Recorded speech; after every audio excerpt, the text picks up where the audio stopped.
Hey students, welcome to lecture number 6 of Linear Algebra 1. So today we want to continue talking about linear maps, and last time we talked about linear maps which had some geometric interpretation like rotation or projection or reflection, and today we want to ask ourselves what happens if we compose two linear maps. So for example, if I first rotate and then project, if this map or this function is also a linear map. And the answer will be yes, and then we ask ourselves, how can we calculate the matrix of this composition of linear maps? So recall, what do we mean by a composition of two functions? So if I have a function f, let's say f goes from Rn to Rm, and then let's say I have another function g, which goes from Rn to Rl, then we define what we mean by the composition, which we denoted by G circle f, and the definition was that G circle f at some x, so in this case x is in Rn, so this just means I first apply f, then I have some element in Rm, and then I can apply g, which in the end gives an element in Rl. So in total, G circle f will be a function from Rn to Rl, and the definition was just I first apply f and then g. And this we will also just write gf in the following. So I will usually not write the circle. So every time when f is a function and g is a function, then by gf we mean the composition of these two maps. And now we can ask, what if f is a linear map and g is a linear map? What about this map here, gf? Is this also a linear map? And the statement is, yes it is. So the first theorem is, if I have a linear map f from Rn to Rm, and then I have a linear map g from Rm to Rl, then I can compose them, because this here is the same as this. And in total I get a map from Rn to Rl, and the statement is, if f and g are linear, then this map gf is also linear. And why is this the case? Well, we need to check that these two conditions for being linear are satisfied by this map gf. And so for this, let's check the first condition. So if we have two elements, x and y in Rn, then we need to see what is gf of x plus y. And then we want to check that this is the same as gfx plus gfy. And this by definition, so what is the definition of the composition? This is we first apply f to this, and then afterwards we apply g to this. And now we can use that f is linear, so here we have f of a sum of two vectors. So here we can rewrite this as f of x plus f of y. So here we used f is linear. So here f is linear. And now we have g of something plus something, and we can use now that g is linear. So we get that we can write this as g of f of x plus g of f of y. But then again, by the definition of the composition, this here is exactly the composition gf of x plus, and this is gf of y. And therefore we see that the first condition here is satisfied by this composition gf. And similar calculation can be done for the second condition. So if we have a scalar lambda, then what is gf of lambda x? Well, again, by the definition, this is g of f of lambda x. And now we use again that lambda is a linear map.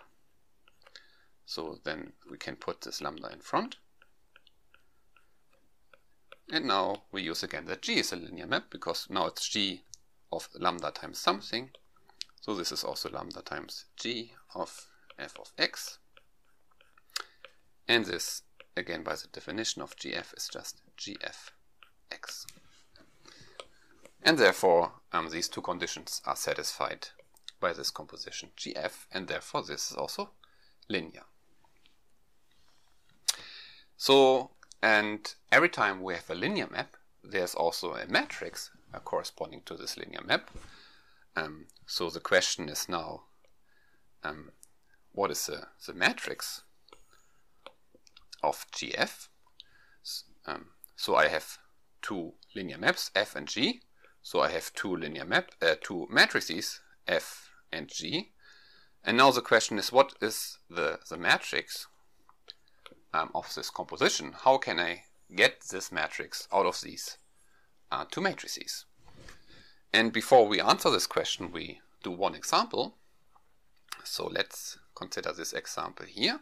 We have two linear maps. F goes from R2 to R2, and I send X to this thing here. So I multiply with this matrix. So we see this is a linear map because it's just a multiplication with this matrix.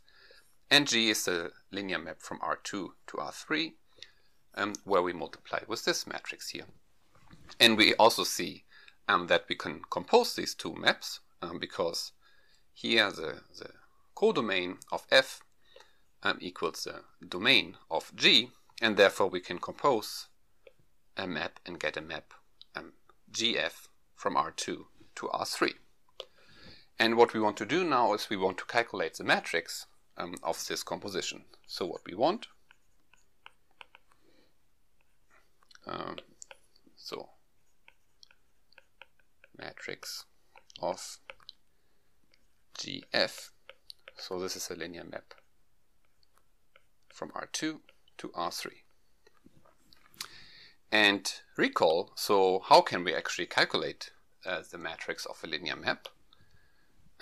We saw in this theorem, where we proved the existence of this matrix, that the columns of this matrix are given by the value of this linear map at these special vectors E1, E2, and so on. And in this case here, we have a linear map from R2 to R3. So this will be a 3 by 2 matrix. So this matrix here has two columns, and the first column is given by the value of this map at E1, and the second column is given by the value of this map at E2. So this here will be a 3 by 2 matrix. So to obtain this matrix, we need to calculate what are these columns here. And therefore what we want is, for the first column, we want to evaluate GF at E1. So recall here E1 is 1, 0, and E2 is 0, 1. And here, so what is this? Well, again, by the definition, this just means we want to evaluate F at E1, and then we want to apply G to this. So therefore, we first need to evaluate F at E1, and then we apply G. So what is F of E1? Well, F of E1 is just the first column of F. So in other words, I just want to multiply this matrix with the vector 1, 0, and this gives me the first column, so this is 1, 0. So here I get, so this is G of 1, 0, and now we can evaluate this. What is G of 1, 0? Well, I need to multiply 1, 0 with this matrix. So let me write it here. So to evaluate this, I would multiply this with 1, 0. And in this case, this is also just the first column, so it's 1, 0, 1. And similar to evaluate GF of E2, to get the second column, we first should know what f of E2 is, so f of E2 is, well, it's again, here we can just take the second column, so it's 2 minus 1.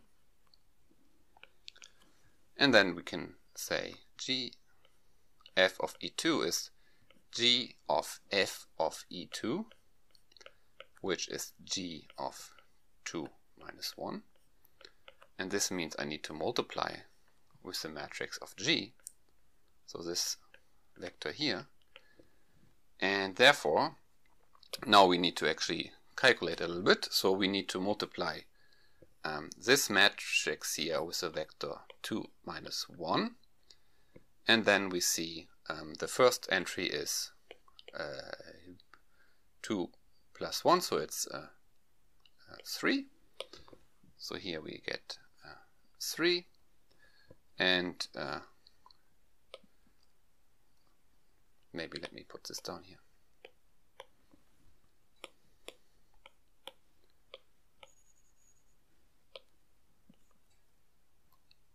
Oh yeah, let me do it like this. So so this is the same as this times 2 minus 1.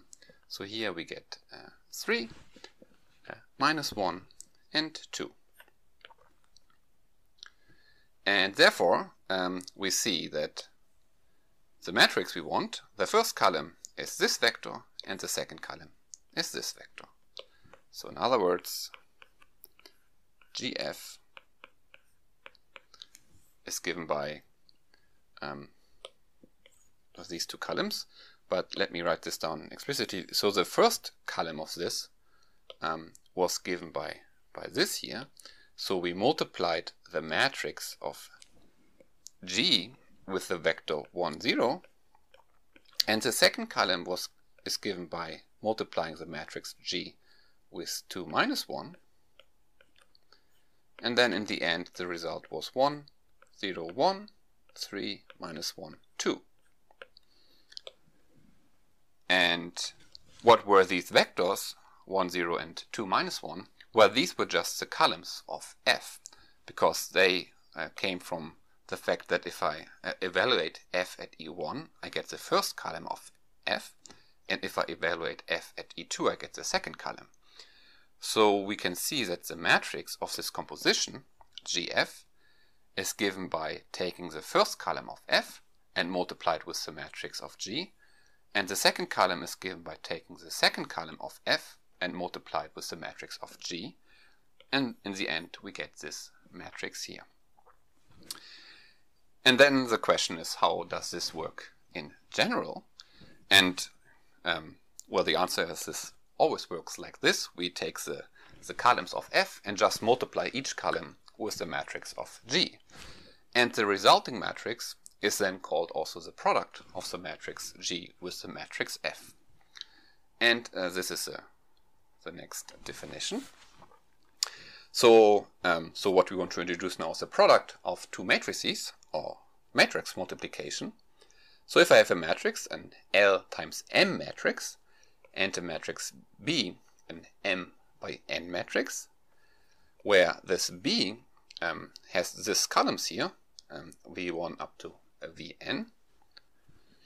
So these are in Rm. So here B is an M times N matrix. So I have n vectors of size m.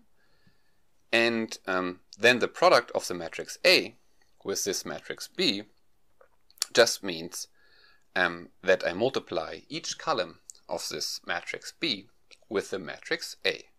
So this here is just a matrix times a vector, which we learned already before. And this I can do here because A is an L times M matrix, and these vectors have size m, and therefore this product here makes sense because I can multiply a matrix with a vector if the number of columns of this matrix equals the size of this vector. And the resulting vector in this case, because A is an L by M matrix, so this will be a vector of size L, and well, the number of vectors here is still n. So therefore the product of A times B is an L times N matrix. So in general, we start with an L times M matrix, and now we defined, well, it's just a normal dot, what it means to multiply this L times N matrix with an M times N matrix. So this here is A and this is B. And then the product will be an L times N matrix. So here this the columns, the number of rows of the first matrix will give the number of rows of this product, and the number of columns here will give the number of columns. And these two here needs to be the same. So the number of columns of A needs to be the same as the number of rows of B, because otherwise this is not defined. So this here needs to be the same. Okay. So, and this looks quite similar to the example before. So let me emphasize this. So first, let's take these two matrices here. Let's say A is this 3 by 2 matrix, and this 3 by 2 matrix I can multiply with a 2 by 2 matrix, B here, and the end result will be a 3 by 2 matrix. So what is A times B in this case here? So A times B. So sometimes I would also just write AB, but I tried in this lecture that I always write this dot, but don't be confused. This is exactly the same here. So sometimes we write a dot and sometimes we do not. And the definition is, I take A with the first column of B and I multiply A with the second column of B. And here you see that I get exactly this matrix here. Because this is similar to example 9, where the matrix of G was exactly the A, and the matrix of F was exactly the B here. And we see that the product of these two matrices gives exactly this. So if we go back here to our example, then we could say that this matrix GF is actually given by exactly the product of these two matrices. Because the definition of this product here is exactly given by this here. And we also see that that this definition comes from the definition of the composition of two linear maps. So this is one example, and maybe let's do a second example, maybe a little bit more complicated. But let's say I have this 3 by 3 matrix here, and this I can multiply with a 3 by anything matrix, and the result will be a 3 by anything matrix. But let's take a 3 by 2 matrix here, so like this. So each vector here I need to multiply with this matrix. So the first entry here, so this will be a 3 by 2 matrix, and the first vector is just given by multiplying this vector with this matrix. And if you do this, you see that you get 3, 1, 3, and the second column here is given by multiplying this vector with this matrix, which is 3, 1, 2. So this is a second example, and maybe one final third example. For example, if I have this 2 by 2 matrix here, and this 2 by 2 matrix, what is this? Well, the first vector here, the first column is this times this matrix, and if I do this, I will get 1, 0.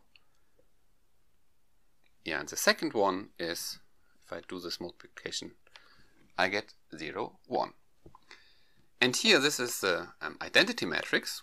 So this we denoted before by I2. So in general, IN, which will also come up later, is always a matrix where we'd have 1s on the diagonal and everything else is 0. And this is a quite special matrix, because if I multiply this matrix with any vector, then we do not change this vector. And we will learn next time that, so in this case here, if this is A and B, and the product of two matrices is this identity matrix, then we say that this B is the inverse of this matrix A. So this will be a lecture 7. We will see that this B is what we call the inverse of A, or also the other way around, that the inverse of B is given by this A.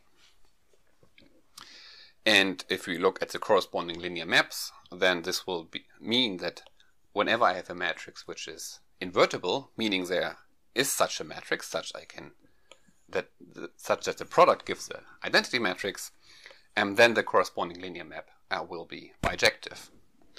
But this will be due next time. Okay, and now, due to this observation here, comparing example 9 to this, so we saw that in this example here, the matrix of the composition GF is given by the product of these two matrices. So this of course holds in general, and this is a statement of the next theorem. So if I have a linear map F from Rn to Rm and a linear map G from Rm to Rl, then I can compose them because this equals this, and the matrix of the composition GF is given by the product of the matrices of G and F. So we have this here. So what is the proof? Well, it's basically the calculation we did in example 9, but now just in the general case. So, I mean, what is the definition of this product here? The definition is, this is the matrix where I multiply the columns of this matrix, so of the matrix of F, with this matrix G. So the columns of F, what are they? Well, the columns of F are given by the values of this linear map F at these unit vectors E1 up to En. And therefore, this product, G times F, is by definition, so this is now the definition we did before, definition 6.2, just means I multiply this matrix with each vector here. So I multiply this matrix with this vector Fe1, and here I have this times this vector Fen. But now, what does it mean I multiply the matrix of G with a vector? Well, this is exactly, so if I apply the linear map G to some vector, then this exactly means I multiply this matrix of G with this vector X. Therefore, here, this vector Fe1 times this matrix G just means I apply the linear map G to this vector Fe1. So therefore this is the same as G of F of E1 up to G of F of En. But what is this? Well, this is just the matrix of the composition GF, because the matrix of the linear map is given by the value of this linear map at these special vectors. So this is exactly the matrix of GF. And this is all. So therefore, if we know the matrices of two linear maps and we compose them, then we can write down the matrix of this composition directly by just multiplying these two matrices. So let's do an example for this. So now let's just consider this one linear map from R2 to R2. And because I sent it's a map from R2 to R2, I can apply it again. And therefore I can compose F with itself. So what is the matrix of FF? So recall, by this we mean F composed with f. So we could either use a theorem or we could do it by hand. So first I want to do it by hand and then use the theorem before. So if I want to have the matrix of this, what I could do is I can also just apply f twice to a vector and then see the outcome and then try to write down the matrix of this. So if I apply f twice, so let's say by hand, so this is the way you will not do it in the future, because in the future you will just use this theorem. But by hand I could also say what is f of x. So this is f of x is 2x1 minus x2, x1 plus 3x2. Well, and then if I apply f again, then I have 2 times the first entry, so 2x1 minus x2, minus the second entry, so x1 plus 3x2. And in the second entry I have the first, so x1 minus x2, plus 3 times the second entry, x1 plus 3x2. So and now I can collect all these terms here, and what I get is, so how many x1 do I have here? Well, I have 4x1 here minus 1, so I have 3x1. And then how many x2? So I have minus 2x2 and minus 3x2, so I have minus 5x2 here. And then in the second entry, how many x1? 2x1, 3x1, so these are 5x1. And how many x2? Minus x2 plus 9 times x2. So this is plus 8 times x2. And from this we can read off the matrix of ff, because here I just need to read off these numbers. So it's 3, 5, minus 5, 8. So this is somehow the by hand method. So by just applying f twice and then collecting these terms, we get that the matrix of this composition ff is given by this. But now we can also use our theorem, which just states, well, if you want to have the matrix of a composition, then you just need to multiply the matrix of f with the matrix of f. And in this case, what is the matrix of f? It's 2 minus 1, 1, 3. So I need to multiply it with itself. And so this just means I need to multiply, I need to multiply this vector with this matrix, which is 3, 5. And then this vector with this matrix, so here minus 1, 2 and minus 3, so I get minus 5. And here minus 1 and 9, so this is 8. And we get the same result, but maybe somehow this way here is a little bit cleaner and easier. So every time you want to calculate the matrix of a composition, and you know the matrix of the original linear maps, then it's quite easy by just multiplying. Okay, and now, so this is one example, but we can also use this to prove some nice identities. So recall last time in lecture 5, we introduced the rotation. So we proved that if you want to rotate a vector by an angle phi, then you can multiply it with this matrix here. And in particular, the rotation of a vector in R2 is a linear map, which we denote by rot phi. And of course, because it's a map from R2 to R2, I can also compose rotations. So for example, I could first rotate by an angle phi 1, and then I could rotate by an angle phi 2. So I could rotate by an angle phi 1, and then compose it, and rotate by an angle phi 2. But of course, if you think about this, rotating by, let's say, 10 degrees and then 20 degrees is exactly the same as just directly rotating by 30 degrees. So we have the identity that the composition of the rotation of two angles is just the rotation by the angle given by the sum of these twos. Yeah. And now we can use this theorem and see what are the matrices of both sides. I mean, they are the same because they are the same linear maps. Therefore, if I consider the matrices of both sides, then this should be the same.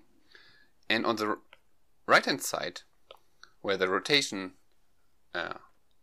around using a rotation by an angle phi 1 plus phi 2 is just this matrix here. So cosine phi 1 plus phi 2 minus sine phi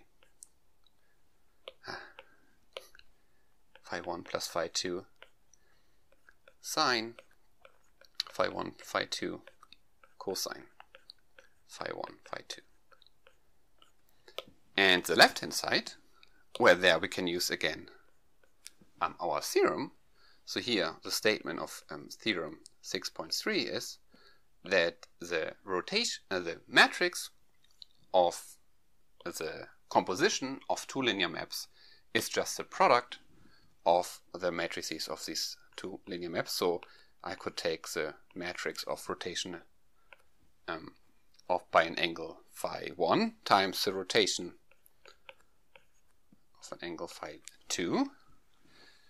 So, in other words, what is this? Well, here I have cosine phi 1 minus sine phi 1 sine phi 1 cosine phi 1. And now let me be lazy and just copy this and replacing phi 1s here by 2s. So this here is this matrix, and this here is this matrix. And now we can multiply this out. And, well, it looks a little bit messy now, but you will see in a second where we land in the end.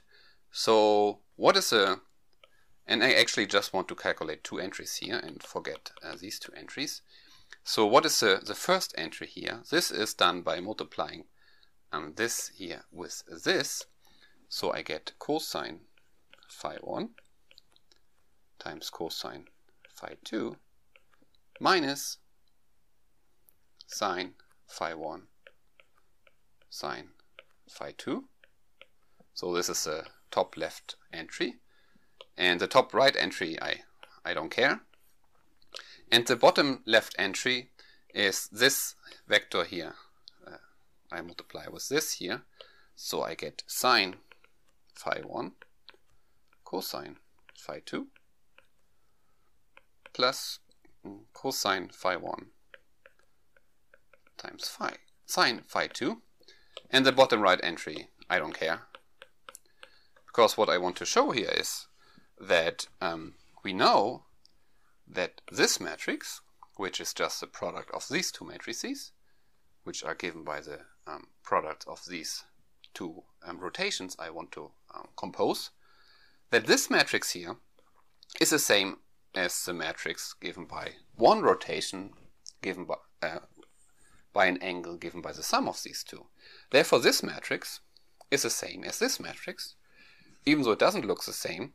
But what we get is that, in particular, the cosine of the sum of two angles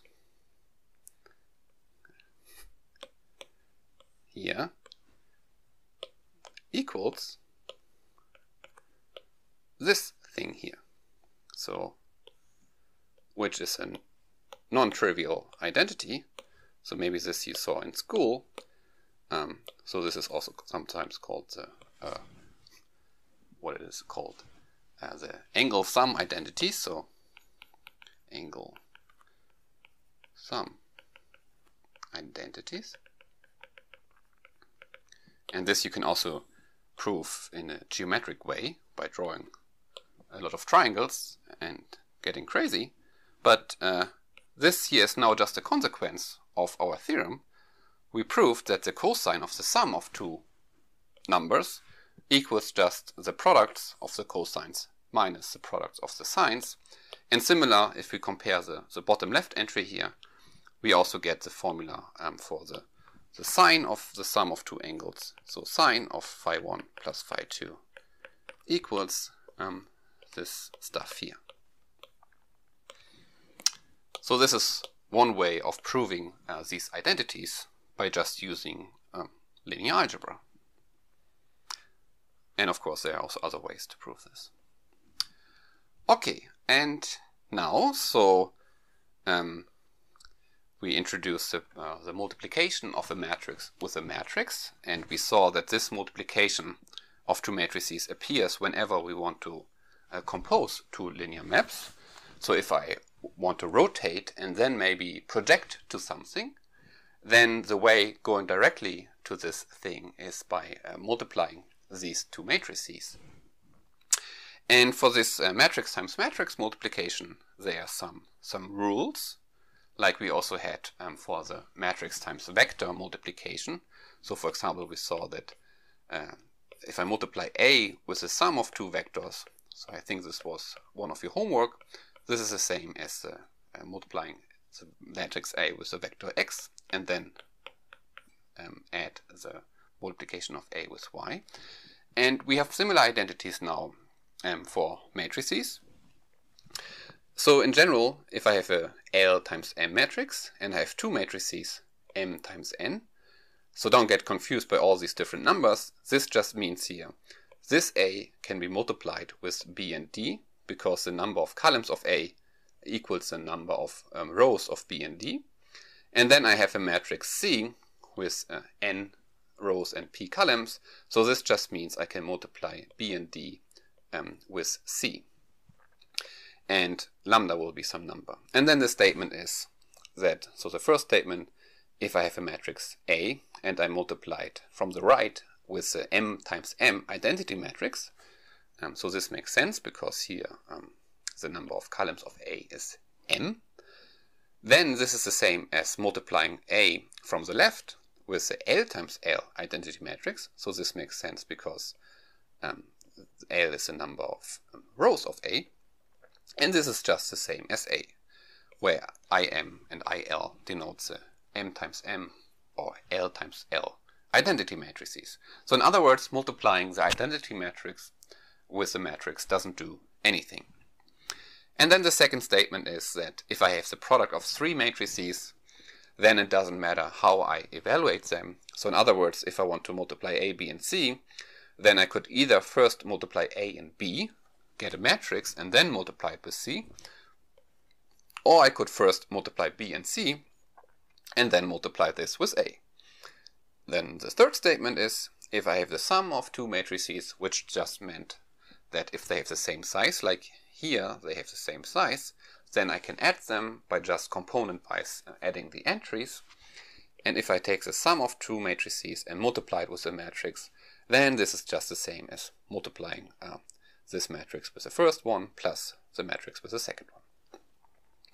And also this works when the sum is on the left-hand side and I multiply it with C.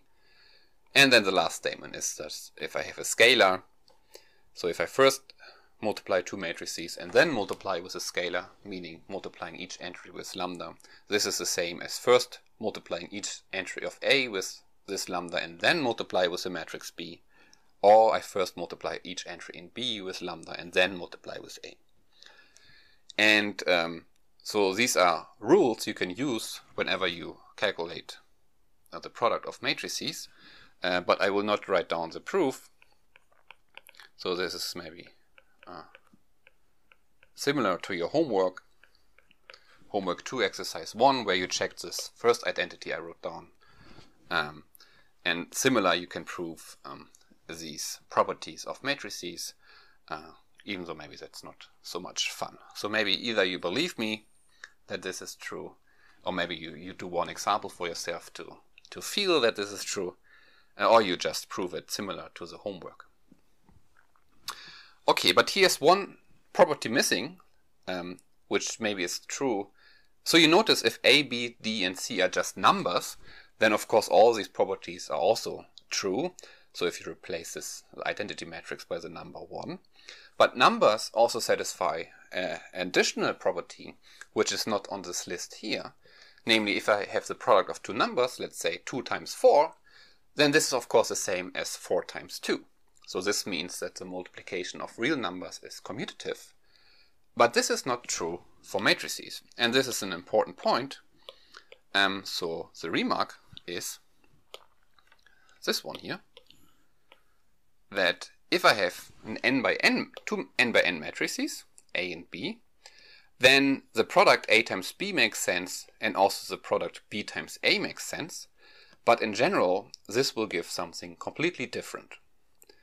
So the matrix multiplication is not commutative. So here in this case, you wouldn't be allowed to interchange the order of A and B. So this is not the same as B times A times C, which doesn't even make sense in this case if these numbers L, M, and N are different. But even though when this product makes sense, so like in this case, when they have the same size, then both make sense, but they are not the same. And this is really important. So, for example, if I have 0, 1, 0, 0 times 0, 0, 1, 0, so let's say this is A and this is B. I mean, what is this product here of these two matrices? So if I multiply this with this, I get 1, and the rest here is 0. But if I compare this with B times A, 0, 1, 0, 0, then where the first entry here is 0, the second is 0, this is 0, and this. So in this simple example, you already see that A times B is not the same as B times A. And yeah. But the statement is not that this is always different. The statement is just that in general, this is not the same. So there are examples where you can find examples of A and B where this is actually the same. And the simplest example would be to take A to be the identity matrix. Because as we saw before, the identity matrix doesn't do anything. So if I multiply here with I2 and here with I2, then this is actually the same. But in general, for arbitrary matrices A and B, this is not the case. So this is not the same, but just in general. And for this, we can also understand why this is not the case by using some geometric example. So for example, recall, last time we introduced the reflection, which we denoted rho u. So if I have a vector u, let's do an example here. So for example, we had if we take u to be the vector 1, 1, then the map rho u or rho 1, 1 reflects along this line here. So if I start with a vector here, let's say x, then on the other side, this is rho 1, 1, x. And doing this, so we learned that this, you proved in your homework that this rho u is a linear map, and therefore applying this linear map just means we multiply with a matrix. So going from there to there just means we multiply with a matrix, and in this case, this matrix is given by this one here. And this we also did as one example. So if you reflect along the diagonal, you just multiply with this matrix here, which just interchanges the first and the second entry of a vector. And if you reflect along the y-axis here, you just multiply with this matrix, because you see if I multiply this with a vector x1, x2, then I just take a minus sign here in front of x1, and therefore if I have a point there, then the reflection along this axis here is on the other side. But then we can see why this multiplication is not commutative, because it makes it different if I first reflect along this line and then along this line, or first reflect along this line and then this line. So for example, if we start with this point here, and I first reflect along the blue line, I land here, and if I now reflect along the pink line, I just stay there because this point is on this line. So we would end up here. But if I first reflect along the pink line, then I will land here. And if I then reflect along the blue line, I will end up here. So in the end, we will end up here.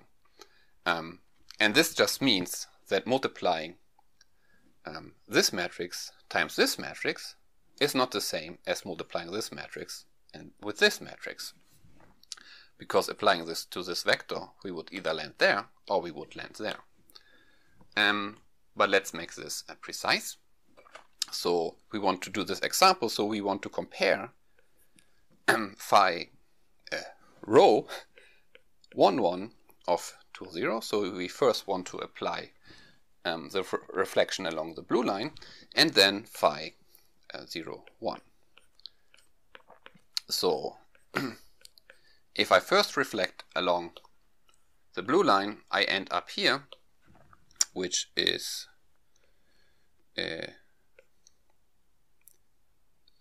0, 2.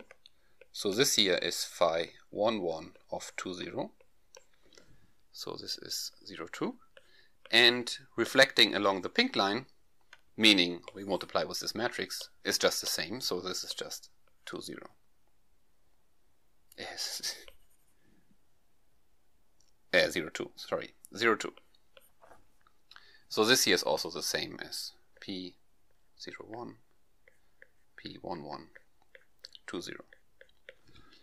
And on the other hand, if I first apply 0, 1 to this, and then row 1, 1, so row 1, 1, so if I reflect along pink line, I land here, so here I am at minus 2, 0, which is row 0, 1 of 2, 0. And then I reflect along the blue line, so I end up here. So here I got 0 minus 2.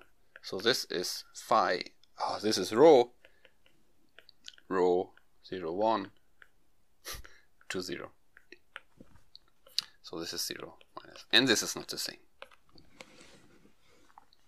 And this just has to do with the fact that the matrix multiplication here